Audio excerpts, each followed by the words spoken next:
Hello everyone, welcome back to anime addict. तो solo leveling का season 1 खत्म हो चुका है एंड ये कितना एपिक था ये हम सब जानते हैं। जिन्वू को फाइनली अराइज करने की एबिलिटी मिल चुकी है और ये एबिलिटी कितनी ओवर पावर्ड है ये मुझे बताने की जरूरत नहीं है। एंड आज हम इस वीडियो में सीजन 2 की one of the best fight को डिस्कस करेंगे, जिसमें जिन्वू का सामना होता है डीमन किंग बरान से, जो कि काइंडा एक मोनार्क का रेप्लिका है। तो ये वीडियो बहुत एपिक होने वाली है। सो बिना टाइम वेस्ट किए let's start the video. Season 1 में आपने ये डीमन कासल देखा होगा जिसमें जिन्वू गया था ताकि वो एलिक्सर ऑफ लाइफ बना सके, जिससे वो अपनी मॉम को इटर्नल स्लीप से जगा सकता है। बट अभी वो बहुत कमजोर था, जिसकी वजह से वो बाहर ही इस 3 मुंह वाले गेट कीपर से मरते मरते बचा था। यहाँ जिन्वू ने जैसे तैसे करके उसको हरा तो दिया था, बट अंदर से वो भी जानता है कि अगर जब उसे गेट कीपर से लड़ने में इतना स्ट्रगल करना पड़ा है तो अंदर तो वो टिक ही नहीं पाएगा, वो तुरंत मारा जाएगा। एंड इसीलिए वो डिसाइड करता है कि जब वो थोड़ा स्ट्रॉन्ग हो जाएगा तब वापस से इस डीमन कासल में आएगा। एंड वो ऐसा ही करता है। इग्रिस को हराने के बाद जब उसे अराइज एबिलिटी मिली तो उसके बाद वो और भी मॉन्स्टर्स को हराता गया एंड लेवल अप करता गया, और अब वो एक एस रैंक का हंटर बन चुका है और उसके पास काफी बड़ी शैडो आर्मी हो चुकी है। तो फाइनली अब वो वापस से डीमन कासल आ चुका है एंड इस बार वो पूरी तैयारी करके आया है। यहाँ पहुंचते ही उसे एक क्वेस्ट मिलता है जिसमें उसे यहाँ के सभी डीमंस को हरा के उनकी सोल्स को कलेक्ट करना है and at the end demon king को भी हराना है, जो इस डीमन कासल के टॉप फ्लोर पर है। तो अब जिन्वू को नीचे से यानी कि ग्राउंड फ्लोर से शुरू करना है एंड सभी डीमंस को हराते हराते ऊपर 100th फ्लोर तक पहुंचना है, जहां उसे डीमन किंग मिलेगा एंड फिर उसको भी हरा के उसकी सोल कलेक्ट करनी है और इन सब के बदले उसे रिवॉर्ड्स मिलेंगे, जिससे वो एलेक्सर ऑफ लाइफ बना पाएगा और अपनी माँ को इटर्नल स्लीप से जगा पाएगा। तो अब 1 to 76 तक के सारे फ्लोर्स अनलॉक हो जाते हैं एंड जिन्वू सीधे 76 फ्लोर पर पहुंच जाता है। वहाँ वो अपने शैडो सोल्जर टस्क को समन कर लेता है और टस्क काफी पावरफुल है, वो अपने एक ही अटैक से पूरा फ्लोर क्लियर कर देता है। अब यहाँ जिन्वू को लगता है कि अगर वो ऐसे एक एक करके फ्लोर पर जाकर डीमन सोल्स कलेक्ट करेगा तब उसे बहुत ज्यादा टाइम लग जाएगा। तो इसीलिए वो अपनी शैडो आर्मी को 6 अलग अलग टीम्स में डिवाइड कर देता है और उन्हें 2 ऑर्डर्स देता है। पहला कि तुम्हें जितने भी एनिमीज दिखें उन सबको खत्म कर देना, एंड दूसरा जैसे ही तुम्हें एंट्री परमिट मिले तो तुरंत मुझे इन्फॉर्म करना। एंड इसके बाद वो सारे सोल्जर्स अलग अलग फैल जाते हैं और अब कुछ दिन बीत जाते हैं। जिन्वू अब 80वें फ्लोर पर पहुंच चुका है एंड यहाँ उन्हें पहुंचे हुए ऑलरेडी 2 दिन हो चुके हैं, पर अभी भी उन्हें नेक्स्ट फ्लोर का एंट्री परमिट नहीं मिला है। तो जिन्वू भी यही सब सोच रहा होता है, बट तभी अचानक से उसका माना कम होने लगता है, जिसे देख के जिन्वू बिल्कुल चौंक जाता है, क्योंकि ऐसा इसीलिए हो रहा है कि कोई तो कंटिन्यूअसली उसके शैडो सोल्जर्स को खत्म कर रहा है। तो जिन्वू तुरंत अपने शैडोज को वापस बुला लेता है एंड फिर अगला दिन होता है और फिर से ऐसा ही होता है। कोई इतना स्ट्रॉन्ग है कि वो जिन्वू के शैडो सोल्जर्स को मारे जा रहा है, इवन तो उनकी रिजनरेशन स्पीड काफी फास्ट है, बट फिर भी वो इन शैडो सोल्जर्स को खत्म कर पा रहा है। तो अब जिन्वू थोड़ा गुड़ागड़ित लगाता है एंड एक आइडिया लगाता है कि वो जो भी लोग हैं वो अगला अटैक किस टीम पर करने वाले हैं। तो जिन्वू के हिसाब से अगला टारगेट टैंक की टीम है, और जब सीरीज के मेन कैरेक्टर ने ये बोल दिया कि अगला अटैक टैंक की टीम पर होगा तो ऐसा ही होता है। वो सब लोग आते हैं टैंक की टीम को खत्म करने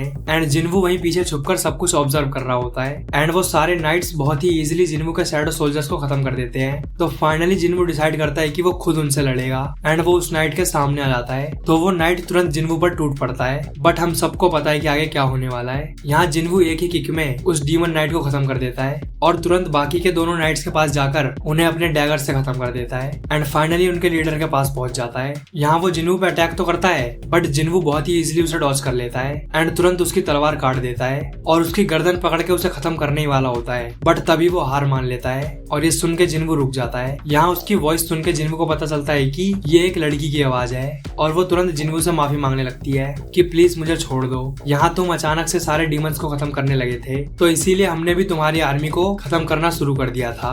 एंड ये सब सुन के जिन्वू सोचने लगता है कि मैं एक ह्यूमन जैसे दिखने वाले को कैसे खत्म करूं, और जिन्वू ये सब सोच ही रहा होता है तो इसी का फायदा उठा के वो लड़की तुरंत जिन्वू पर अटैक कर देती है। बट यहाँ टस्क ने अपनी एबिलिटी से उसे बचा लिया और ये देखते ही वो लड़की तुरंत अपना सर नीचे झुका लेती है और फिर से जिन्वू से माफी मांगने लगती है। तुम्हें शर्म है? कुछ शर्म आया है? वो बोलती है अगर तुम मुझे जिंदा छोड़ दोगे तो तुम जो चाहो वो दूंगी। नहीं, जिन्वू ऐसा कुछ नहीं मांगता है, वो उससे अगले फ्लोर का एंट्री पास मांगता है।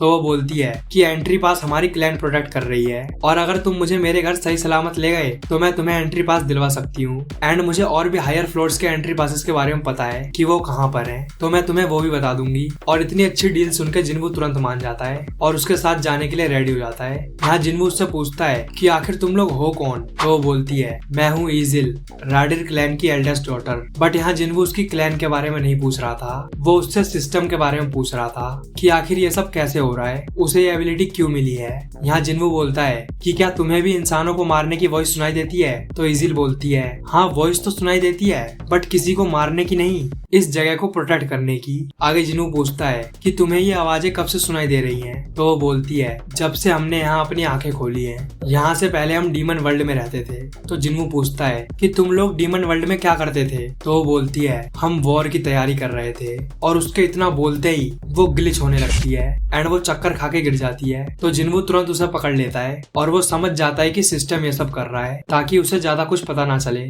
और फिर थोड़ा टाइम बीतता है एंड ईजिल उठती है। तो जिन्वू उससे पूछता है कि कितनी दूर चलना है उन एंट्री पासेस को लेने के लिए। एंड फिर वो दोनों निकल जाते हैं। ईजिल जिन्वू को लेकर अपने फादर के पास पहुंच चुकी है एंड उसका फादर जिन्वू को देखते ही उसकी शैडो आर्मी को सेंस कर लेता है एंड तभी सारे गार्ड्स जिन्वू को घेर लेते हैं। तो जिन्वू बोलता है मैंने ईजिल से प्रॉमिस किया है मैं एंट्री पास लेकर चुपचाप चला जाऊंगा।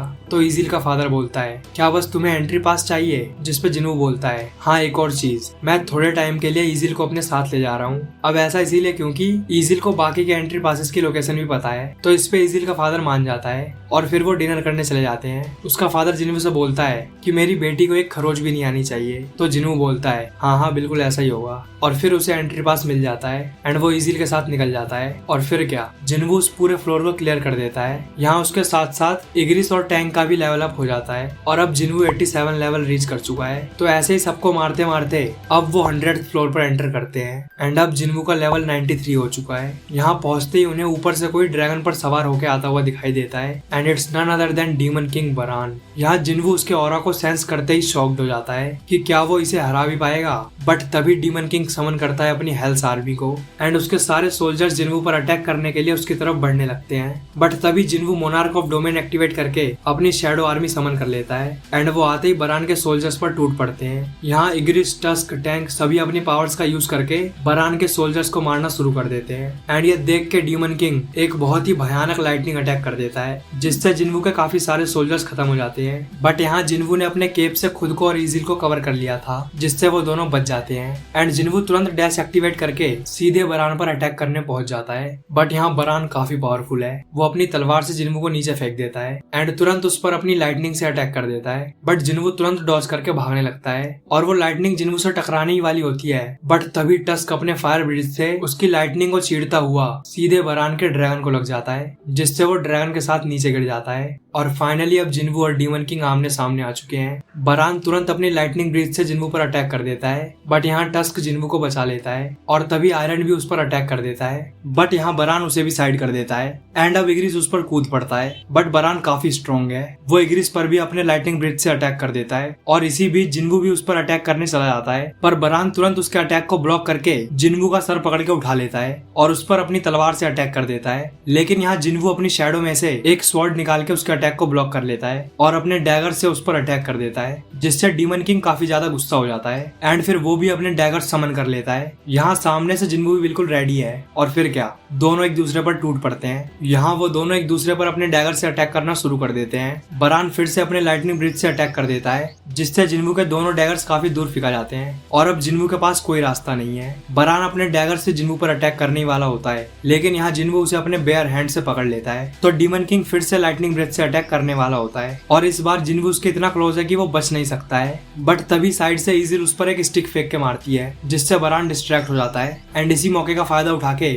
जिन्वू अपना डोमिनेटर्स टच एक्टिवेट करके उसे इतनी तेज मुक्का मारता है जिससे बरान का सर फट के अलग हो जाता है एंड यही हो जाता है डीमन किंग बरान का खात्मा। फिर जिन्वू ईजिल से बोलता है, ईजिल जाके अपने फादर से बोल दो कि अब राधिस क्लैन सबसे टॉप पर है। एंड अब क्योंकि जिन्वू ने डीमन किंग को हरा दिया है तो जिन्वू को वो सारे आइटम्स मिल जाते हैं जो उसे चाहिए थे एलेक्सर ऑफ लाइफ बनाने के लिए। तो वो तुरंत एलेक्सर ऑफ लाइफ को क्राफ्ट कर लेता है। और अब बस जिन्वू के मन में एक ही सवाल है कि क्या सच में इस एलेक्सर ऑफ लाइफ से मेरी मॉम की इलनेस सही हो जाएगी। एंड जिन्वू ये सब सोच ही रहा होता है कि तभी आयरन बरान के ड्रैगन को उठाकर ले आता है, जिसको जिन्वू अराइज करके उठा देता है और उसका नाम रखता है काइसल। एंड यहीं पर जिन्वू को शैडो एक्सचेंज करने वाला र्यून स्टोन भी मिलता है, तो वो तुरंत उसे तोड़ के शैडो एक्सचेंज करने की एबिलिटी को ले लेता है और फिर ईजिल को बाय बोलकर तुरंत अपनी मॉम के पास निकल जाता है एंड उन्हें एलेक्सर ऑफ लाइफ पिला देता है, जिसे पीने के थोड़ी देर बाद ही उसकी मॉम उठ जाती है और उन्हें देखते ही जिन्वू फूट फूट कर रोने लगता है। वो रोए भी क्यों ना, उसकी माँ 4 साल से इस बीमारी की वजह से सो रही थी। तो अब फाइनली जिन्वू उन्हें लेकर घर आ जाता है और वो सब मिलकर खुशी खुशी रहने लगते हैं।